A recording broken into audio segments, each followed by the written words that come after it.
my name is Philesha Kolb. I am an ICU nurse. I have been a nurse for 7 years now and traveling for the last 5. I am Josh. I am also an ICU nurse. Been an ICU nurse for 7 years as well, traveling for the last 5.5, and we are the Kolbs. So I am actually a second generation travel nurse.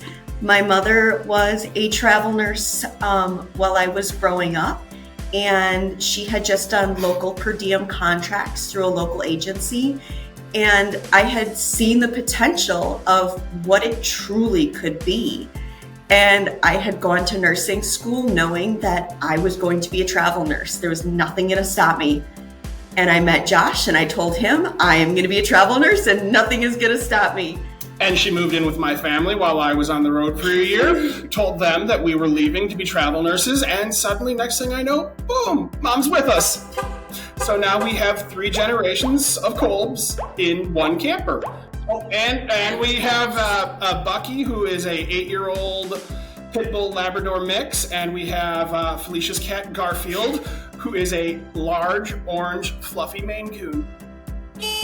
So we had taken a contract down in Georgia. It was our first ever out-of-state contract, and it was in a very tiny, tiny town. Had apartment hopped and as well as hotel hopped.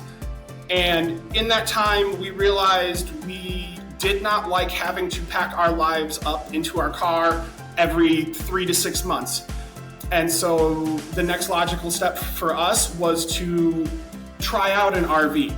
Well, when we went down to Thomaston, rural Georgia, we got an opportunity to rent an RV for the summer and just fell in love with the lifestyle.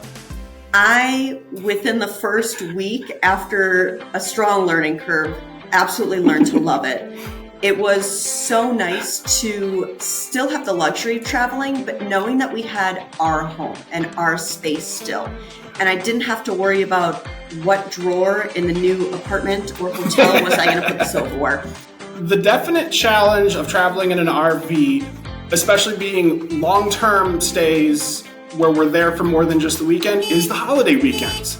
A lot of times when you're trying to set your schedule for, hey, I'm going to be at this RV park for 3 months, you don't necessarily get to stay in the same site for that 3 months. You might have to bounce around the campground a couple places or a couple times.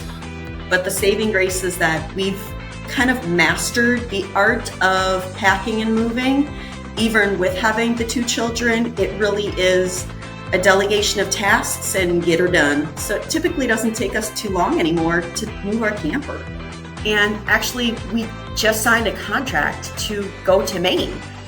So one of our destinations that we've been gunning for years now is actually coming to fruition. And it's amazing because we only are able to find an RV park for the first 2 months, but the last month we actually just signed for an Airbnb that is right on the ocean. And we're so excited about this because this has been such an amazing opportunity that we always knew might happen. Not to mention, I am looking forward to the additional square footage. That's true too. We're gonna live in a house. Just do it. If you're contemplating, is it the right fit? Is it the right thing to do? You can always rent a camper to make sure that's the lifestyle you want to do. But ultimately, if you're questioning it, it means you deep down really do want to do it. And I say, just do it. It is such a blessed, amazing lifestyle. And I'm so thankful that we are able to live it every single day.